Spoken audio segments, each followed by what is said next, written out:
السلام علیکم ورحمۃ اللہ وبرکاتہ۔ الحمد للہ وکفى وسلام علی عباده الذین اصطفى، اما بعد فاعوذ باللہ من الشیطان الرجیم، بسم اللہ الرحمن الرحیم۔ مثل الذین ينفقون اموالهم في سبيل الله كمثل حبة أنبتت 7 سنابل في كل سنبلة 100 حبة، والله يضاعف لمن يشاء، والله واسع عليم۔ الذين ينفقون أموالهم في سبيل الله ثم لا يتبعون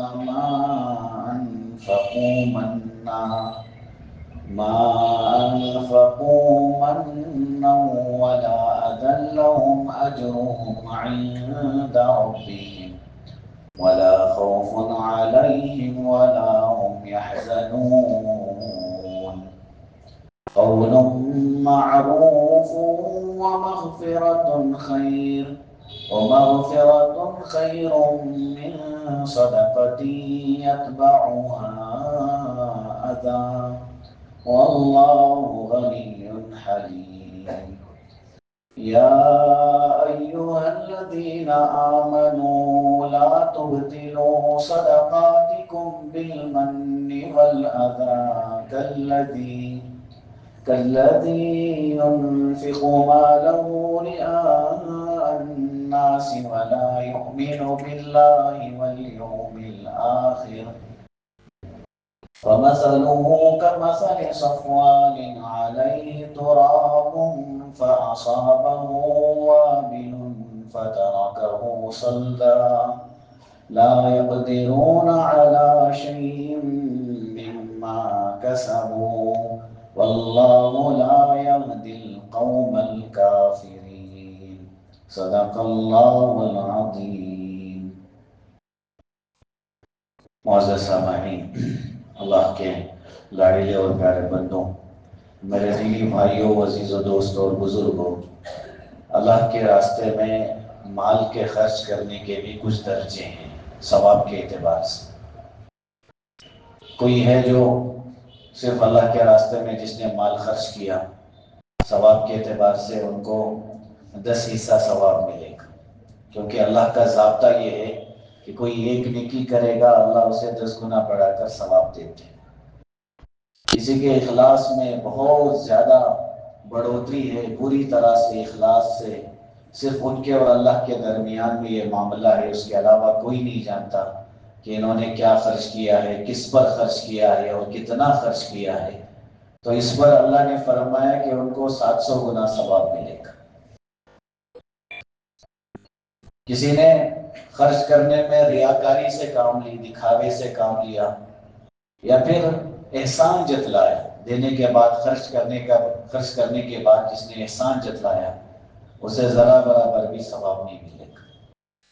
اور جہاں 700 گنا ثواب کا ہے، وہاں اللہ نے یہ بھی فرمایا کہ یہ تو ایک حصہ ہے، اگر اللہ چاہے تو اور بھی بڑا کر دیں گے، اور کتنا بڑھائیں گے یہ صرف اللہ جانتے ہیں۔ اسی لیے خرچ کرنا یہ اسلام کا بہت محبوب عمل ہے۔ رسول اللہ صلی اللہ علیہ وسلم نے سخاوت کی بڑی ترغیب دی ہے، بلکہ اللہ کے رسول صلی اللہ علیہ وسلم نے فرمایا سخی اللہ کو بہت پسند ہے، اور جنت کے بارے میں فرمایا کہ جنت سخیوں کا گھر ہے۔ جو سخاوت کرنے والے ہیں، جو لٹانے والے ہیں اللہ کے راستے میں، اللہ نے رسول اللہ صلی اللہ علیہ وسلم نے فرمایا کہ جنت تو انہی کا گھر ہے۔ اسی لیے اللہ کے رسول صلی اللہ علیہ وسلم نے کئی ساری حدیثوں میں ہمیں ترغیب دیتے ہوئے فرما دیا کہ کبھی ایسا نہ ہو کہ خرچ کرتے ہوئے دل میں ڈر آ جائے۔ اس لیے نبی نے فرمایا کہ صدقہ کرنے سے کبھی مال کم نہیں ہوتا۔ جو ہم مال لگا رہے ہیں، بظاہر ہمیں لگ رہا ہے کہ ہمارا مال جا رہا ہے، لیکن اللہ مالی اعتبار سے بھی، اجر و ثواب کے اعتبار سے بھی دگنا کر کے اللہ ہمیں دے گا۔ کیونکہ گزشتہ آیات میں مال کے خرچ کرنے کا ہی ذکر چل رہا تھا، اور جہاد میں،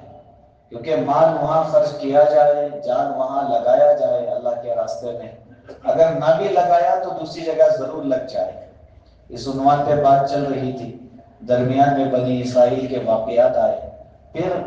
موت کے بعد دوبارہ زندہ ہونا، اس کا تذکرہ آیا، پھر دوبارہ اللہ تعالیٰ اللہ کے راستے میں خرچ کرنے کو مثال سے سمجھاتے ہیں۔ اللہ نے اس آیت میں مثال دی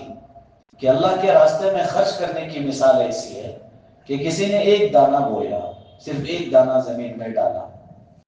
اور اس کی 7 بالیاں نکلی۔ اس دانے سے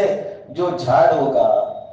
جو اس میں سے درخت نکلا، اس کے 7 بالیاں نکلی، 7 شاخیں نکلی اس کی،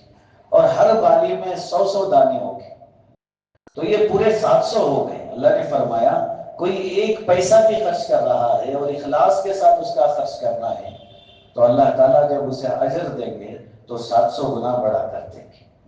اس مثال سے اللہ نے، کیونکہ مثال سے بات واضح سمجھ میں آتی ہے کہ ایک انسان صرف ایک دانہ ڈال رہا ہے اور جب کاٹنے کا وقت آ رہا ہے تو 700 دانے اسے مل رہے ہیں، تو کتنے نفع والی تجارت ہے، کتنے نفع والا سودا ہے۔ اللہ نے سمجھایا کہ جب تم 1 روپیہ یا 1 درہم یا 1 دینار یا 1 پیسہ بھی اللہ کے راستے میں خرچ کرو گے، جب دوبارہ ملے گا تو پھر تمہیں یہ 700 گنا اضافے کے ساتھ ملے گا۔ اگر اس میں بھی اخلاص کا اضافہ ہے تو اللہ کہتے ہیں اتنا بڑھا کر دوں گا کہ آپ کو پتہ بھی نہیں چلے گا، آپ کے اندازے سے باہر ہوگا۔ واللہ یضاعف لمن یشاء، اللہ نے اسی کو یہاں سمجھایا، مثل الذین ينفقون اموالهم فی سبیل اللہ،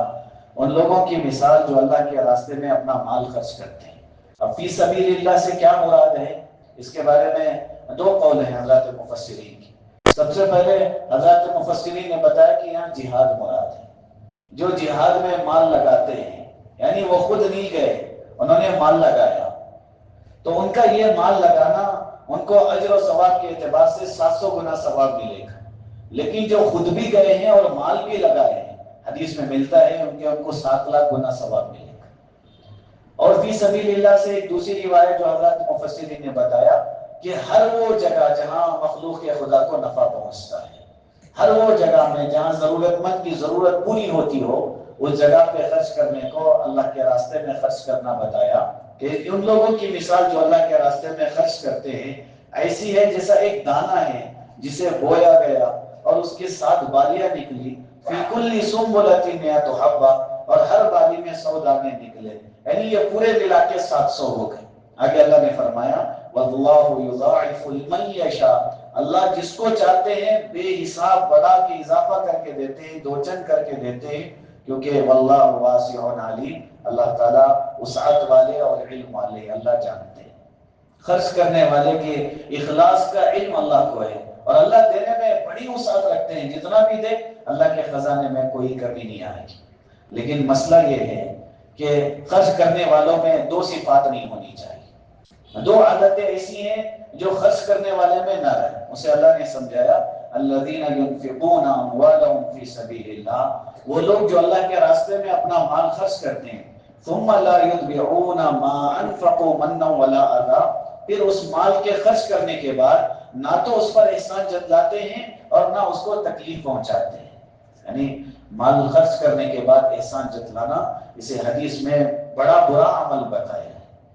اور یہ بڑی بری چیز ہوتی ہے کہ ایک انسان کسی پر مال خرچ کر کے اس پر احسان جتاتے رہے، اور آگے فرمایا اسے نقصان بھی نہ دے، تکلیف بھی نہ پہنچے، اپنی زبانی اعتبار سے ہی صحیح کہ بار بار اسے اس چیز کا احساس دلاتے رہنا کہ یہ میرے خرچ پہ پل رہا ہے، اسے میں پال رہا ہوں، یہ میرے بھائی کے بچے، میرے بھائی کا انتقال ہو گیا، یہ مجھ پہ بوجھ پڑے ہوئے ہیں، خرچ تو کر رہے ہیں لیکن ایسے الفاظ نکال رہے کہ سامنے والے کو تکلیف ہوتی۔ اللہ نے فرمایا یہ 2 صفات نہ ہو، احسان جتلانا بھی نہ ہو اور وہ ان کو تکلیف بھی نہ دیتا ہو، ان کو حقیر سمجھ کے ان کو ٹھیس بھی نہ پہنچاتا ہو۔ یہ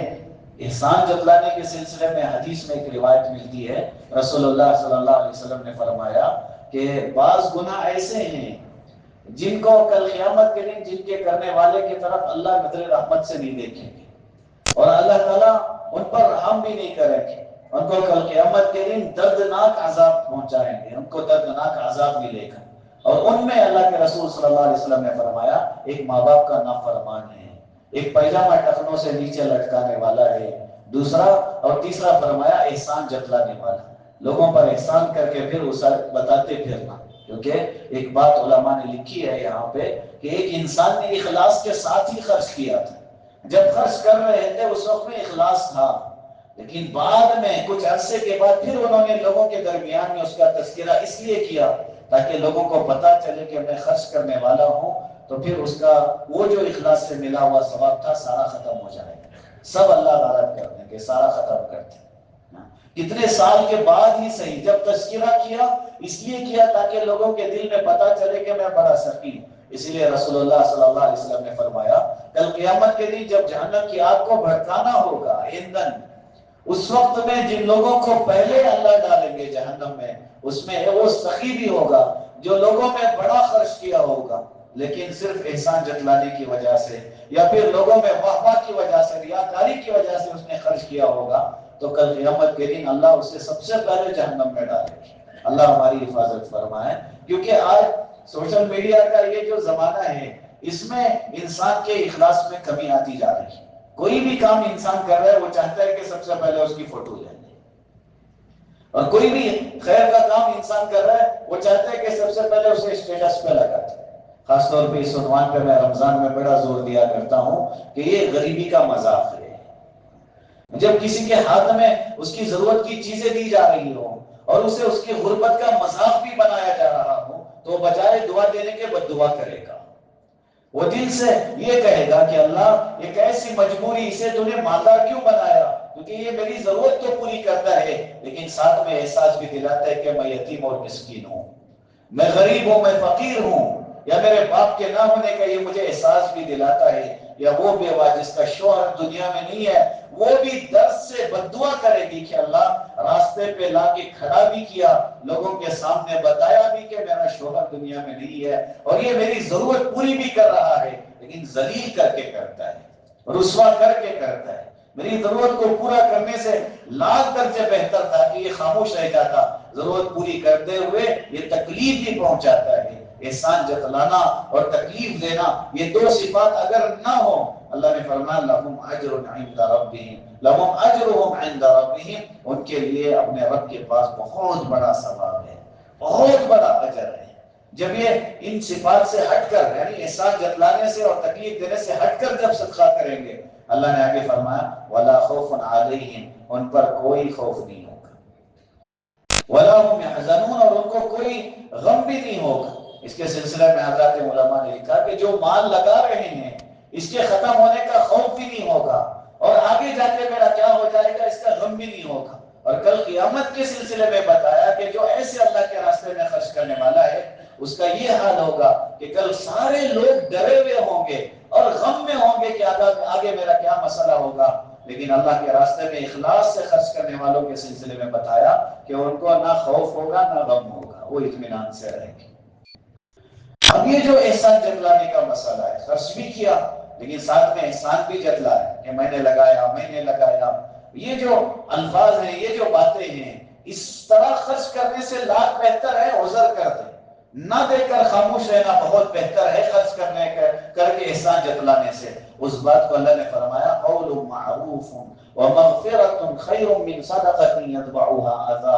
مناسب بات کہہ دینا یا درگزر کر دینا 1000 درجے بہتر ہے ایسے خیرات کرنے سے جس کے بعد لوگوں کو تکلیف پہنچایا جائے، دے رہے ہیں اور تکلیف پہنچا رہے ہیں، اس سے 1000 درجے بہتر یہ ہے کہ سامنے والوں سے معذرت کر لے کہ میں اس وقت میں نہیں دے سکتا، میرے پاس نہیں۔ سائل کو جھڑکانے کی اجازت شریعت نے نہیں دی، سامنے والے کو جھڑکانے کی اجازت شریعت نے دی نہیں ہے، اللہ کے رسول صلی اللہ علیہ وسلم نے منع کیا، اگر نہیں دینا ہے خاموش ہو جائے، یا پھر وہ اصرار کر رہے ہیں ان کی اصرار کرنے کو برداشت کر لیں، اسی کو اللہ نے فرمایا وَمَغْفِرَةٌ، کہ ان سے درگزر کر دیں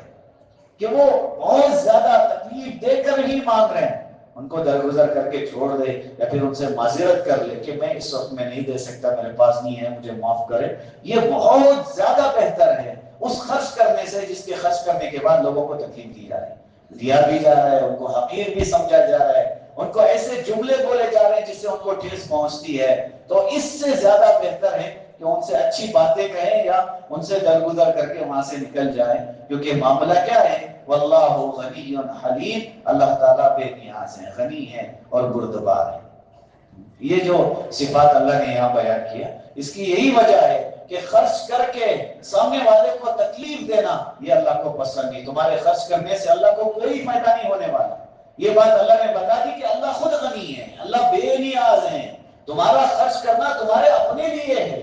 یہ تمہاری اپنی ذات کے لیے ہے۔ یہ تم جو خرچ کر رہے ہو، تم اللہ پہ احسان نہیں کر رہے ہو، اور عذاب کیوں نہیں دے رہے اللہ تمہارے اس عمل پہ؟ حلیم، کیونکہ اللہ بردبار ہے، اللہ برداشت کرے، حلیمی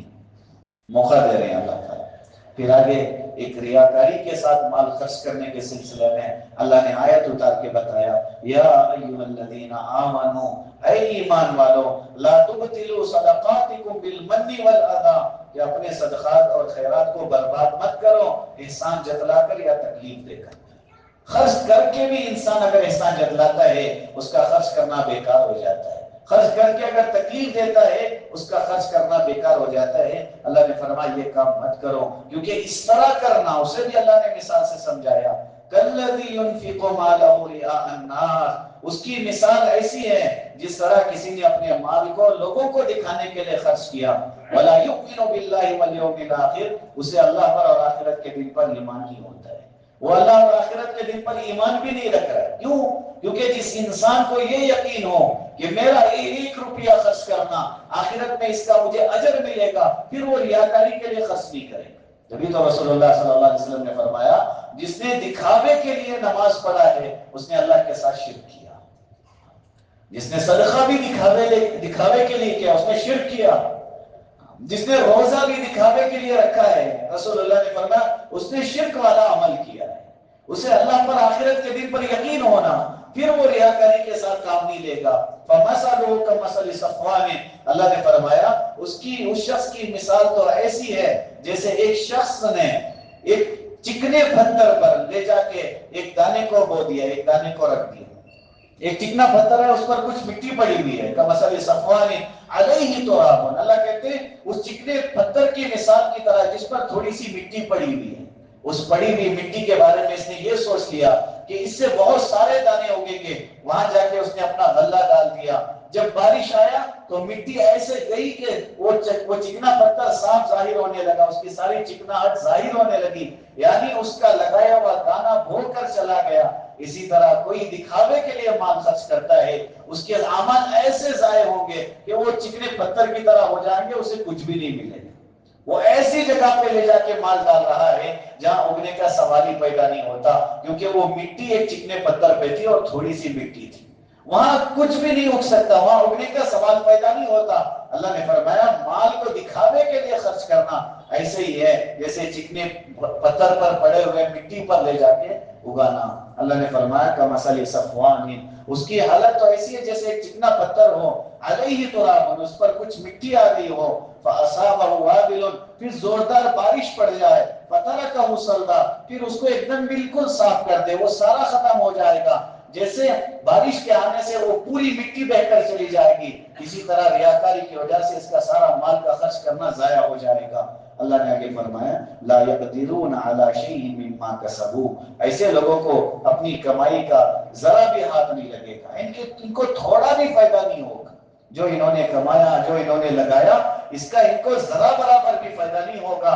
اور جہاں تک کافروں کا مسئلہ ہے، واللہ لا یہدی القوم الکافرین، اللہ تعالیٰ کافر قوم کو جنت کا راستہ نہیں بتاتے، ہدایت والا راستہ اللہ کافروں کو نہیں بتاتے۔ میرے بھائیوں، یہ جو آیتیں جس کا ہم نے ترجمہ اور مختصر تفسیر پڑھا ہے، اس کے ذیل میں اتنا سمجھ میں آتا ہے کہ ایک تو خرچ کرنا ہے، جتنا خرچ کریں گے اللہ تعالیٰ ہمیں اتنا ہی اضافہ کر کے دیں گے۔ دوسری چیز یہ ہے خرچ کرنے میں اس بات کا خاص خیال رکھنا ہوگا کہ ہمیں ہمارے اندر اخلاص بھرا ہوا ہو، ریاکاری نہ ہو،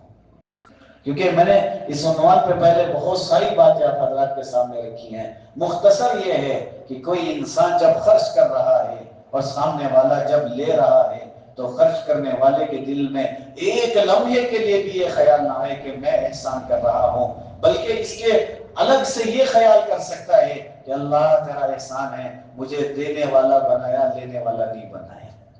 میرے ہاتھ کو دینے والا ہاتھ بنایا، مانگنے والا نہیں بنایا، کیونکہ کتنے سارے ہیں جو مانگ کے اپنی ضرورت پوری کر لیں، کتنے سارے ہیں جن کی ضرورتیں پوری کرنے کے لیے انہیں اپنی مجبوری لوگوں کے سامنے ظاہر کرنا پڑتا ہے۔ اللہ تو نے ویسا تو نہیں بنایا، مجھے دینے والا بنایا، اور یہ جو میں دے رہا ہوں تو نے دیا ہے، جب جا کے دے رہا ہوں، اور دینے کی توفیق بھی تو نے ہی دی۔ اس میں احسان جتلانا تو بالکل بھی نہیں ہے۔ حضرت عثمان رضی اللہ تعالیٰ کو ہمیشہ سخاوت کے موقع پر یاد کرتے، بہت سارا مال انہوں نے اللہ کے راستے میں لگایا، بلکہ انہوں نے رسول اللہ سے جنت خریدی۔ اللہ کے رسول نے کتنی مرتبہ فرمایا فلاں کام کرو گے تو جنت ملے گی، انہوں نے وہ کام کیا اور اللہ کے رسول نے ان کو جنت کی خوشخبری سنا۔ حضرت عثمان رضی اللہ تعالیٰ کوئی معمولی صحابی نہیں تھے، بلکہ ایک موقع پہ رسول اللہ کے سامنے لا کے اتنا مال دیا تھا، ان کے ہاتھوں میں وہ مال تھا اور رسول اللہ ہاتھوں میں یوں مال کو الٹ پلٹ کر رہے تھے، اور اللہ کے رسول نے اس وقت میں حضرت عثمان سے فرمایا تھا کہ عثمان تو اللہ کے راستے میں اتنا خرچ کر چکا ہے، آج کے بعد تو کچھ غلط بھی کرے گا، کچھ سے کوئی غلطی صادر بھی ہو جائے پھر بھی تجھے نقصان نہیں ہوگا، اللہ معاف کر دے گا۔ علماء نے لکھا ہے کہ حضرت ابوبکر صدیق رضی اللہ تعالیٰ کا زمانہ تھا، ملک شام سے ایک تاجر بڑی مشکل حالات میں مدینے میں آیا، اور اس نے سیدھے حضرت ابوبکر صدیق رضی اللہ تعالیٰ کے پاس گیا، سلام کیا، اور اس نے حضرت ابوبکر کے بارے میں کہا کہ آپ امیر المؤمنین ہو، مسلمانوں کے اس وقت کے امیر ہو، اور آپ مالدار بھی ہو، میں بہت مشکل سے آیا ہوں، میں کوئی مانگنے والا انسان نہیں ہوں، میری عادت یہ نہیں ہے کہ میں لوگوں سے بھیک مانگ کے اپنی ضرورت پوری کروں، بلکہ میں بڑے نقصان میں ہوں، میں قرض میں ڈوبا ہوا انسان ہوں، میری ضرورت آپ پوری کریں۔ حضرت ابوبکر صدیق رضی اللہ تعالیٰ گھر کے باہر بیٹھے تھے، علماء نے لکھا ہے اس کا ہاتھ پکڑ کے اپنے گھر کے اندر لے کے گئے،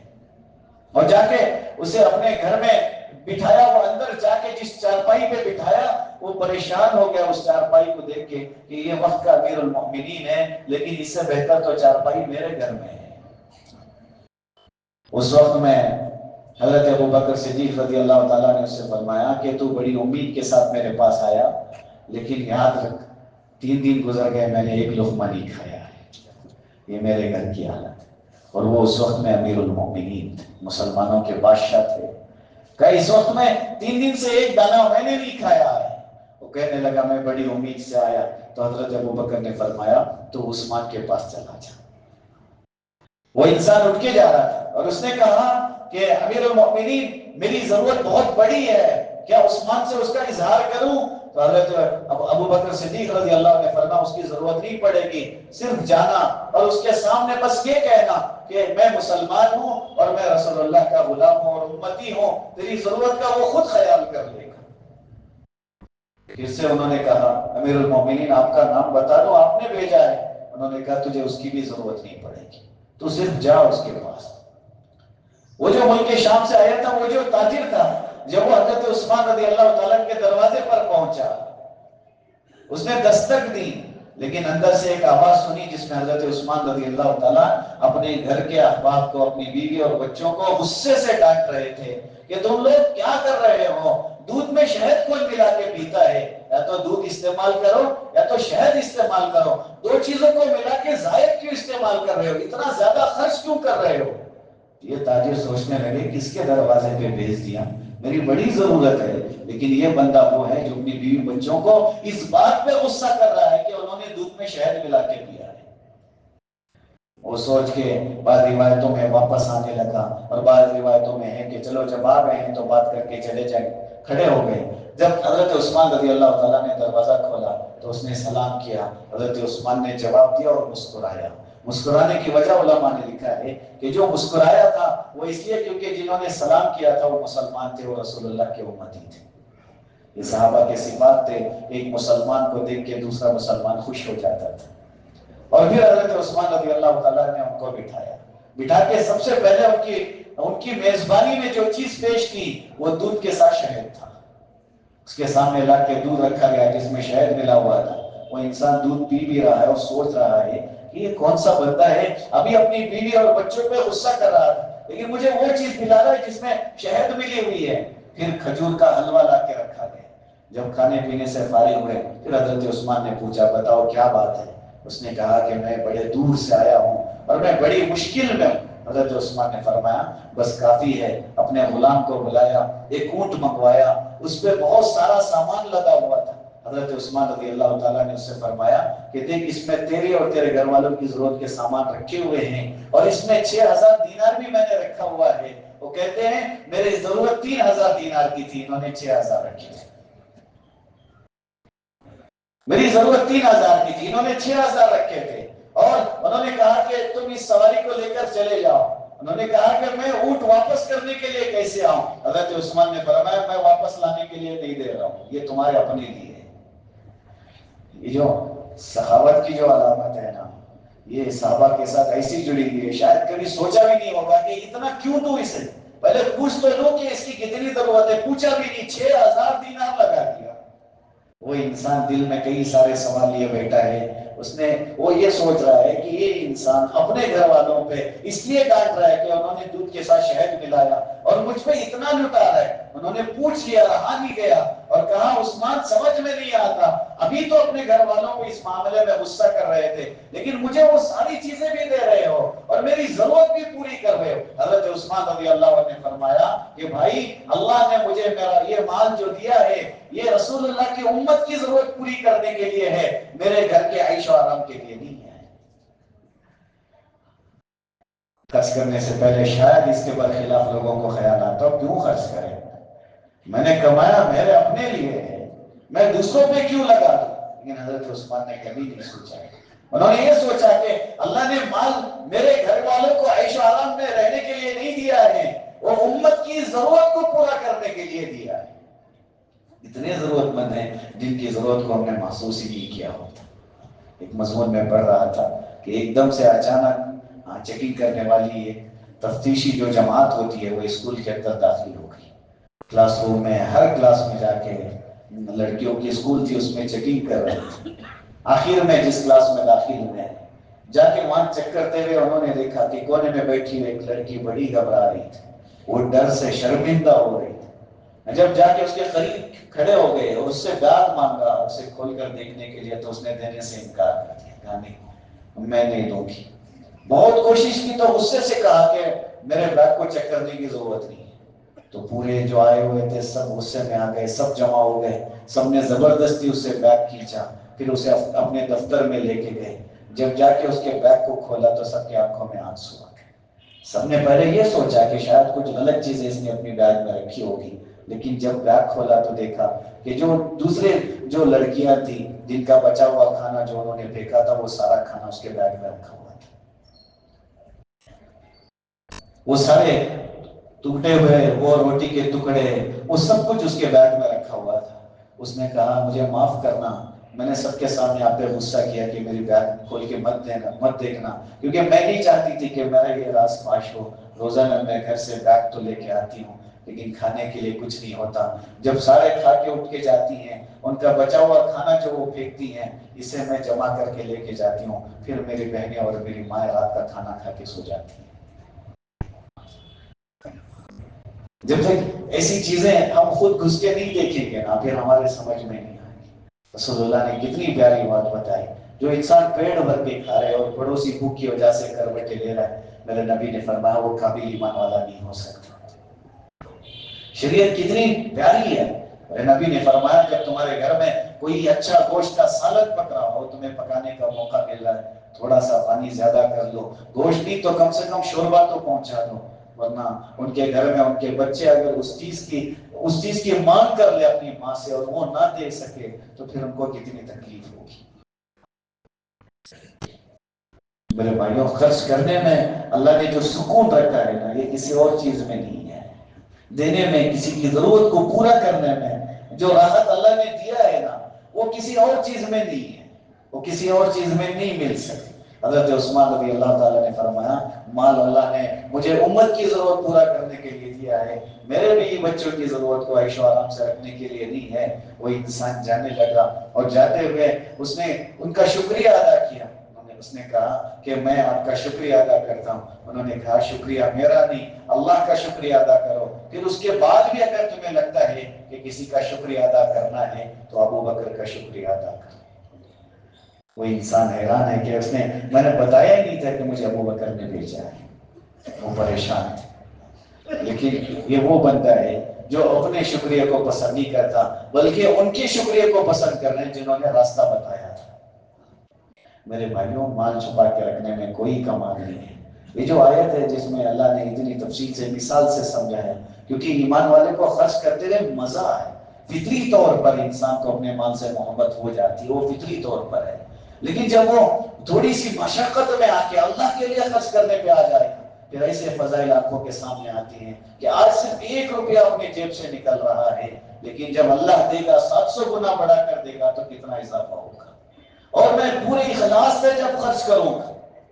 ایسے کتنے سارے لوگ اللہ والے دنیا سے چلے گئے، ان کے جانے کے بعد پتا چلا کہ کئی سارے گھرانوں کا خرچ وہ برداشت کر رہے تھے، کئی سارے۔ خود حضرت ابو بکر صدیق رضی اللہ تعالیٰ کے بارے میں ملتا ہے کہ جب ان کا انتقال ہوا تو حضرت عمر رضی اللہ تعالیٰ کے پاس ایک بچی روتے ہوئے آئی، اور اس نے رو کے کہا کہ حضرت ابو بکر کا انتقال ہو گیا۔ حضرت عمر رونے لگے، مجھے بھی پتا ہے۔ کہا تو کیوں رو رہی ہے؟ کہا 3 دن ہو گئے، کوئی ہمارے گھر میں آ کے بکری کا دودھ دھونے کو نہیں آیا، 3 دن سے میں انتظار کر رہی ہوں، کون تھا وہ بندہ؟ پتہ ہی نہیں چلا آج تک جو آ کے ہمارے بکری کا دودھ دھو کے جاتا تھا، جو ہماری ضرورت پوری کرنے کا خیال کر کے جاتا تھا۔ میں اور میری دادی دونوں رہتے، آج تک ہمیں ضرورت نہیں پڑی اپنے گھر کے کام کاج کے۔ جب وہ دنیا سے چلے گئے پھر پتا چل رہا ہے کہ وہی تھا جو گھر میں آ کے کام کرتا تھا، وہی تھا جو آج ہماری ضرورت پوری کر کے جاتا۔ امام زین العابدین رحمۃ اللہ علیہ کے سلسلے میں لکھا ہے کہ جب ان کا انتقال ہو گیا، سینکڑوں گھرانوں کی بچیاں باہر آ گئی اور روتے ہوئے کہا کہ اس کے گئے ہوئے کئی دن ہو گئے، آج پتا چلا کہ روزانہ رات میں ہمارے گھر میں اناج کون رکھتا تھا، اس کے جانے کے بعد سے آج تک ہم بھوکے ہیں، اب تک پتا نہیں چلا تھا کہ یہی وہ بندہ ہے جو ہمارے دروازے پہ ہماری ضرورت کی چیزیں رکھ کے جایا کرتا تھا۔ آج اس کے دنیا سے جانے کے بعد پتا چلا کہ ہماری ضرورت کو پورا کرنے والا وہ بندہ تھا جو دنیا سے چلا گیا۔ میرے بھائیوں، یہ اور بھی خاص صفت ہوتی ہے، یہ خرچ کرنا بھی ہے، اور کرنے ایسے ہیں کہ اللہ کو پسند آ جائے، پتا نہ چلے مخلوق کو۔ اس لیے جسے دے رہے ہیں اسے بھی بتانے کی ضرورت نہیں کہ ہم تجھ پہ خرچہ کر رہے ہیں، ہم تیرا چلا رہے ہیں، بلکہ ایسے اخلاص سے خرچ کرے کہ سامنے والے کی ضرورت بھی پوری ہو جائے اور اللہ کو پتا چلے کہ اس کی ضرورت کا سہارا کس نے بنایا۔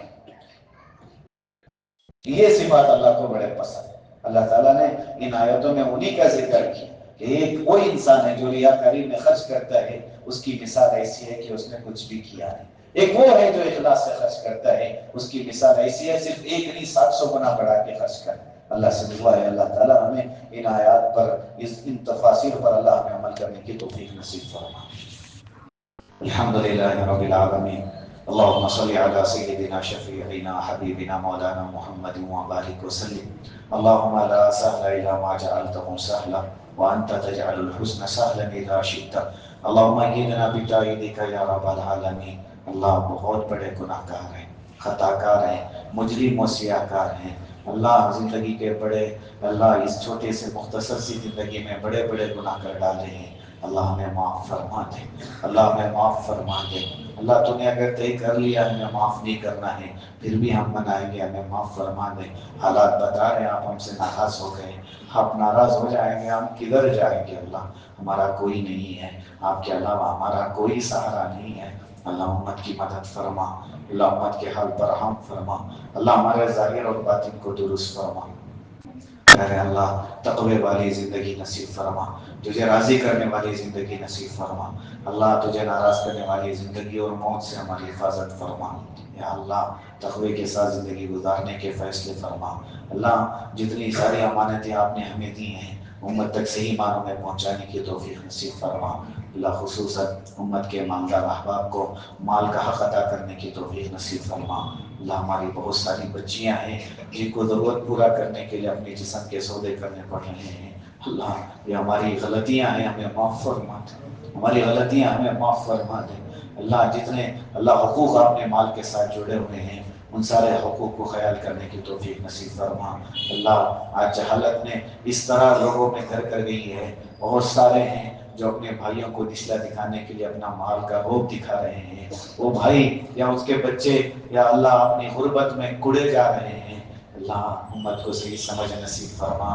امت کو صحیح سمجھ نصیب فرما۔ اللہ امت کا بہت بڑا مجمع بیمار ہے، اللہ سب کو صحت نصیب فرما۔ جو قرض میں ڈوبے ہوئے ہیں قرض کی ادائیگی کی شکل صورت پیدا فرما، جو قیدوں میں بند ہیں رہائی کے فیصلے فرما۔ اللہ جتنے بے نکاح ہیں نکاحوں کے نظم فرما، جتنے بھی اولاد ہیں نیک صالح اولاد نصیب فرما، جو صاحب اولاد ہیں اپنے بچوں کی صحیح تربیت کرنے کی توفیق نصیب فرما۔ اللہ امت کے تمام مرحومین کی مغفرت فرما۔ اللہ اس مجمع کو ان بھائیوں کو قبول فرما، ان کی ضرورتوں کو اپنے خزانے غیب سے پوری فرما۔ اللہ ہماری دنیاوی اخروی ضرورتوں کو اپنے خزانے غیب سے پوری فرما۔ اللہ قرآن کے اللہ تفسیر کو سننے کے لیے بیٹھے ہیں، اللہ سننے اور اللہ عمل کرنے کی توفیق نصیب فرما۔ اللہ اخلاص کی دولت سے مالا مال فرما۔ اللہ ہر بری صفت سے ہماری حفاظت فرما، نیکیوں سے محبت نصیب فرما، گناہوں سے نفرت نصیب فرما۔ اللہ ہماری دعاؤں کو اپنے فضل سے قبول فرما۔ جزا اللہ عنا محمد ما هو اهله صلی اللہ علیہ وسلم۔ سبحان ربک رب العزة عما یصفون